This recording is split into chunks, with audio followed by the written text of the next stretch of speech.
falando, a cachorra fumando. Essa é minha cachorra fumando. Fuma, Thalia, fuma, Thalia. A primeira cachorra no mundo que eu vai vender hoje pra fumar. É, mas eu vou levar ela pra uma clínica, entendeu? Pra ela se recuperar desse vício terrível. Thalia, isso aí não leva a nada, Thalia. Isso aí não compensa. Cachorra que adora cigarro. Olha, não, você vai queimar a língua, bem. Às vezes já queimou a língua várias vezes. Olha, minha filha, não compensa. Isso faz mal, amor. Olha, não deixa escapar uma fumacinha. Deixa escapar uma fumacinha. É que delícia. Não compensa, Thalia, fumar assim, filha. E ela fuma mais que todo mundo, porque todo mundo que acende um cigarro, ela vai em cima. A mãe fuma e a filha fuma também, cara. Também Oh, fuma. meu Deus.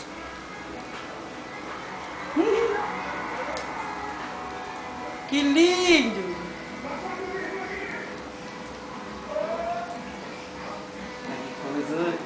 Vai vir atrás da fumaça. Ah, Fumaça vira pro lado de lá, ela vira pro lado de lá. É. Ah, vem pra cá, ela vem.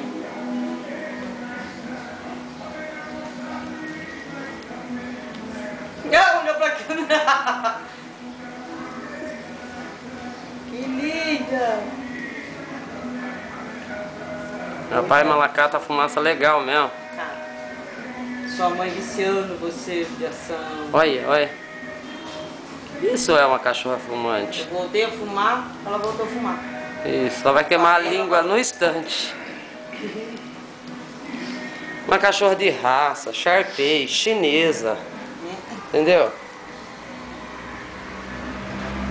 Olha a língua. Que lindo. Dá até uma espirradinha, né?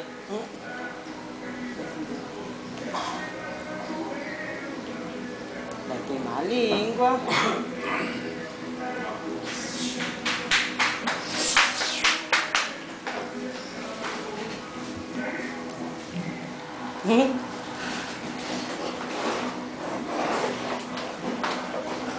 Olha. Não pode, né?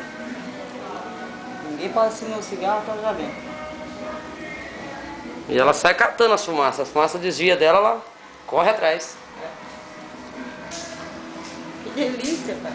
Ê, fumação bom, né? Cigarro faz mal para a saúde. Não fume. Senhor da glória. O Ministério da Saúde adverte. Fumar muito perto assim queima a língua.